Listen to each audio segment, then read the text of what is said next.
Hi there. Today on It Is a Keeper, I'm going to show you how to make a beautiful and easy cheese board.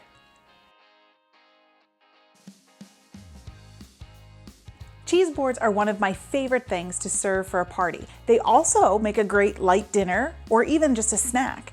They're filled with so many wonderful flavors and textures, and they're so simple to make because you can pretty much use anything you'd like.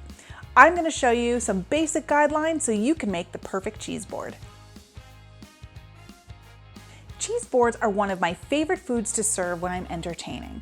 There's something on it for everyone, and I just love how easy they are to put together. But I'm going to show you a few quick tips and guidelines to use when making your next cheese board. So we're going to start with what you arrange your cheese board on. One of my favorites to use is just a big wooden cutting board like this one right here. Another option is to use a piece of slate, something like this. I love the way the colors of the cheese and fruits really show off against the dark background. Now, if you don't have a wooden board or a piece of slate, you can also use a large platter, something like this, something where you have enough room to lay out the cheese and all of the different flavors you're going to be putting on your cheese board. Okay, now that we have that out of the way, we're going to get started assembling our cheese board. And of course, the whole thing starts with cheese. So we're going to start by arranging our cheese board with the cheese first. There are a few guidelines to keep in mind when you're choosing cheese for your cheese board. Now remember, these are just guidelines and they're not hard and fast rules. You can easily swap out any of these cheeses for flavors that you prefer. But first I like to start with something fresh and mild.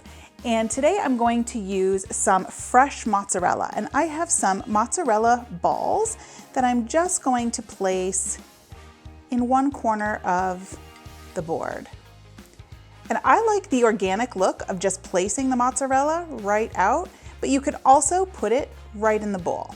Next, you'll want to add something that's bloomy and sort of surface ripened. And this is where your Bries and your Camemberts come into place. I love a good Brie. So this would be my next cheese that I put on the cheese board. I'm just going to place it in another corner. Now you'll want to use 4 to 5 types of cheese on your cheese board. The third type we're going to use is something that's either semi-soft or semi-firm. A great selection for this cheese is a Monterey Jack or a Colby or something along those lines. And I already have these sliced. You can even get them pre-sliced if you choose. We'll just arrange them in one of the corners of the board. Okay, for the fourth type of cheese, I'm going to do something that's sort of a bolder and a more harder cheese. For this, I'm using a nice Vermont Cheddar. It's a little sharp and has some great flavor, and I already have it sliced up here. And that's a great tip. When you're slicing cheese for a cheese board, always slice it on a separate cutting board. Don't slice it right on your cheese board, because if it makes a mess, it's making the mess on another cutting board and your cheese board stays nice and pretty. And last, we want something that's a little bit bolder. For this, I love a good blue cheese. Just kind of rearrange as you go around.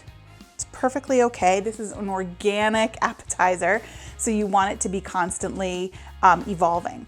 Another great tip when you're putting your cheese board together is assemble it in the area where you're going to serve it. Once you get this all assembled, you don't want to have to carry it to another location. Things may fall off or move around.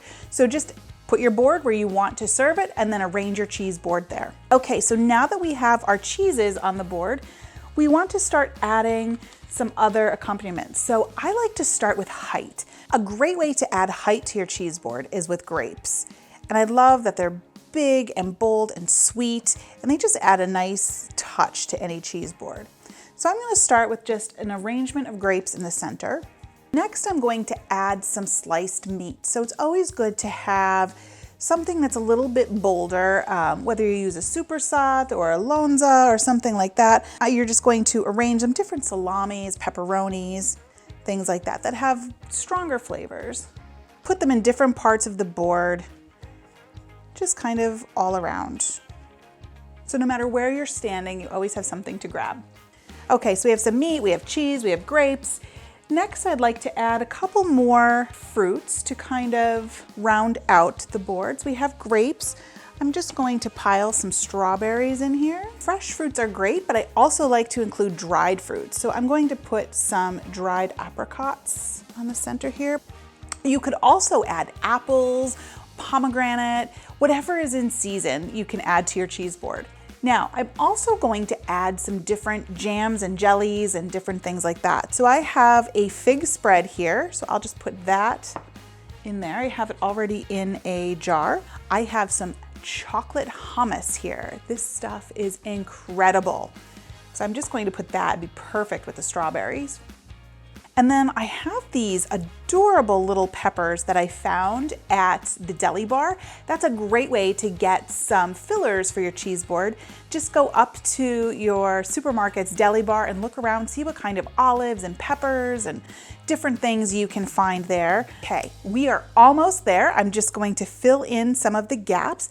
We have to have some crackers on our cheese board. So I found these round ones here, and I'm just going to put a row in right here. I will put some on this side as well. Always thinking about where your guests are going to be enjoying the cheese board from, what sides, so that you have all the different types of accompaniments in all the different areas. Nuts are a great addition to any cheese board. So here I have some almonds. I'm just going to pile those here. I also have some pecans. So I'm just going to look for any empty spaces on the cheese board that I can fill in with pecans. Or do you say pecans? Is it pecans or pecans? Leave me a comment and let me know how you say it. What's the right way to say it? I tend to say pecans. Okay, so we're just about done here. We have sweet, salty, we have soft, and we have crunchy. The last thing I'm going to do is add a little bit of green, and you can do this with herbs. So I have some thyme here. It's nice because it adds a little bit of height. So I'm just going to tuck the sprigs in just to add some green and that freshness. I love the smell of fresh thyme. Basil would be great for this. Rosemary is another great addition. Okay, I think we are just about done. This looks divine, and I cannot wait to dive right in and grab a piece of cheese, which I think I'm going to do. So there you have it. A perfect cheese board that's great for any party that you're having, regardless of the season, or even just a snack. I think I'm gonna devour half of this for lunch today. Thanks for watching. You can get the full recipe and instructions in the video description below. Make sure you like, follow, and subscribe so you don't miss a single thing. And check out the rest of my videos where you can find more of my favorite easy recipes and quick tips. I'll see you next time. Bye-bye.